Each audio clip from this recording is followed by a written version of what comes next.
Hello mga kadilahit! So, katatapos lang po natin mag-shopping. Nag-grocery shopping ako dito sa it's called Thrifty Foods. Kasi katatapos ko lang magpa-massage. So, sabi ko, might as well, I'll buy some grocery.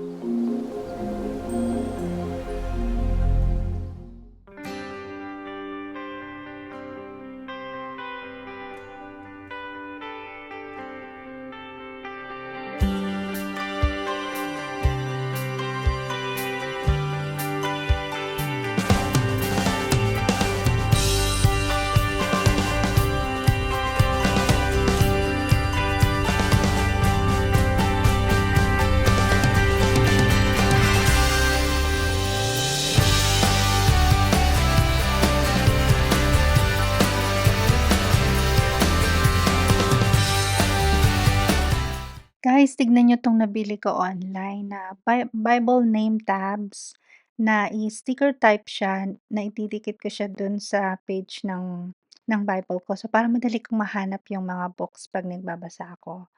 Look at this Bible cover or Bible bag. Which says, "The Lord is my strength and my shield." Isn't that beautiful? Medyo hardbound siya guys, matigas siya, para madali kong bitbitin yung Bible ko kung saan man ako magpunta, kung pupunta ako sa iba't ibang lugar. So, meron siyang handle. So, while I was doing that, nagkaroon ng aurora borealis sa labas. So, I headed outside and I took some photos for you guys to see. So, look at this. Nagsimula lang siya sa medyo subtle lang ng mga colors and then, like after mga half an hour to an hour, yan nag-iiba-iba na siya. So, hanggang sa nagkaroon na siya ng mga display ng greens, tapos may konting use na ng purple, tapos may konting blues, pero mostly green siya guys. First time ko actually makakita ng aurora borealis. Pero hindi siya gano'n ka-visible sa mata mo, kailangan mong gumamit ng camera lenses.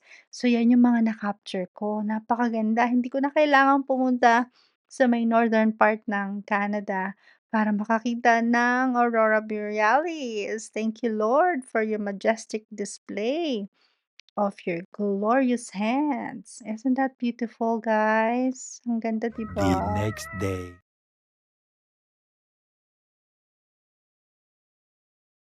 So guys, nandito tayo sa loob ng Thrifty Foods na grocery store. Isa 'to sa malaki at isa 'to sa pinaka-maayos na grocery stores dito sa Canada. I don't know kung sa BC lang 'tong Thrifty Foods, hindi ko alam kung meron din siya sa ibang provinces.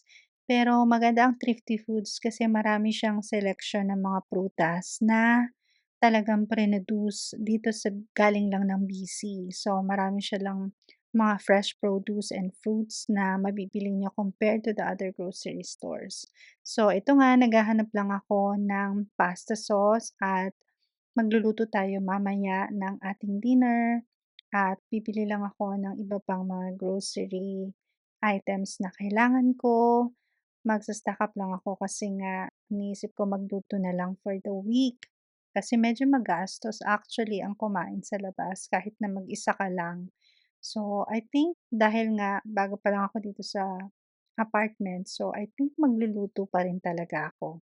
Pero pakonti-konti na nga lang compared dati na siyempre 'pag may kasama ka mas marami yung lulutuin niyo. Ngayon, so parang single serve na lang. So naghahanap din ako dito ng tea, ang daming selection nila ng mga tea guys, kumpara sa ibang grocery store.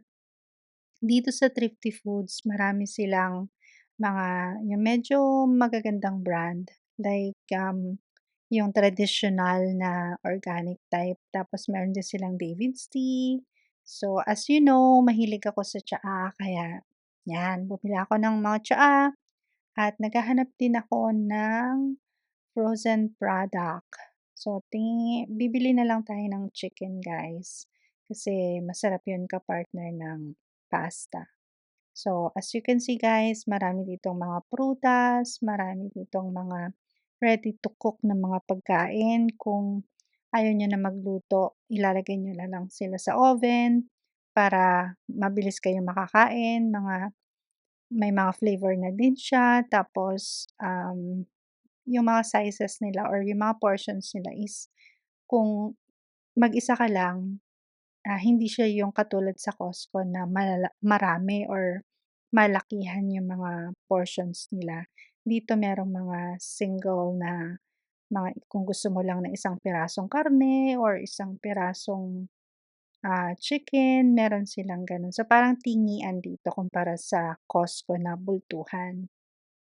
Tapos 'yan makikita niyo meron na rin silang mga marinated na mga karne. So, ilalagay niyo lang sa oven or puwede niyo na rin siyang idiretso sa pan fry, mga seafoods, mga selection nila ng mga seafoods dito magaganda tsaka, talagang maganda yung quality.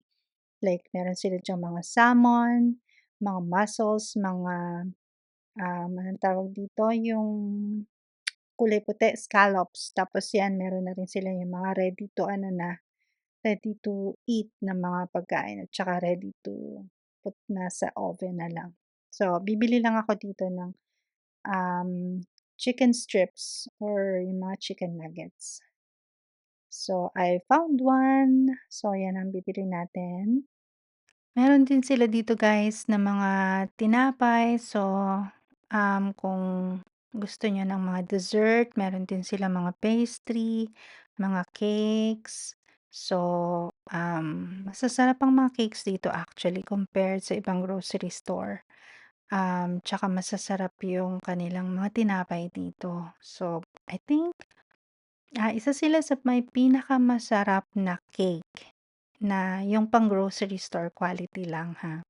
Hindi siya gano'n katamis and at the same time masarap mismo yung bread nung cake. So, 'yan yung mga choices niyo sa mga tinapay nila, may mga gluten-free, may mga full grain, or kung ano man ang preferences niyo. Meron din mga bulk order dito sa gilid kung gusto niyo naman ng, kontrolin kung gaano kadami yung gusto niyo. And ito nga yung sinasabi ko sa inyo guys na meron silang mga cakes. Ang sasarap ng cakes dito guys. Meron din sila yung pang maliit lang. Kung gusto mo isang slice lang or kung gusto mo ng medyo malaki or gusto mo ng isang buong cake. So, mamili ka. Nasa sa'yo kung anong bibilin mo. So, ito, kumuha ako ng Black Forest cake kasi I've been craving for Black Forest cake for a while now. Matagal na akong hindi nakakakain nun, tsaka na-miss ko na. So, let's buy one.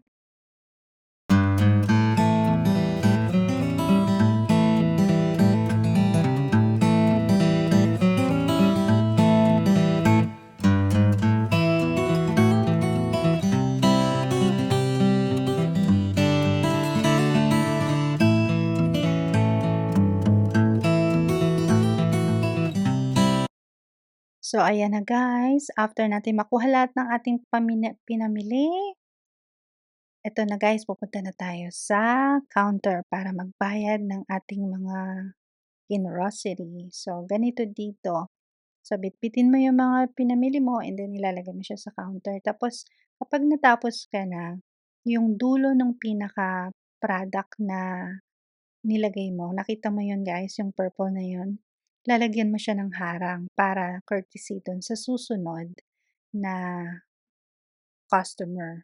So, parang it's a sign na hanggang dito lang yung product mo then you can put yung susunod na customer, they can put their items na and then ikaw din gano'n din lalagyan mo rin siya ng, yung plastic na matigas or parang divider doon para naman sa susunod sa'yo. So, ganyan ang mga ways dito sa Canada guys. Ginagawa na ba natin 'yun sa Pilipinas?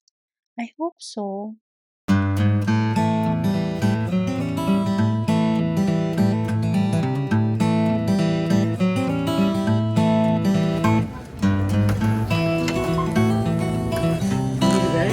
No, I have that. Few moments later. Hello mga ka-delight! So, katatapos lang po natin mag-shopping. Nag-grocery shopping ako dito sa it's called Thrifty Foods. Uwi na po tayo. Hang on for a second. Busy dito kasi magti-Thanksgiving. So, this weekend. Sasakyan today. So, Busy ang area na to. Halos walang parking. Kasi nga, it's a long weekend. It's Thanksgiving. So, uwi na po tayo. Be patient kay Lolo. Nahirapan si Lolo magbaka. Ang sikip-sikip kasi. Kaya yan, kita nyo, grabe. Sobrang busy ngayon. Ay, buti na lang, uwi na tayo. Okay. Tira sa bahay mga ka-delight. Cook with me for today.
A few moments later.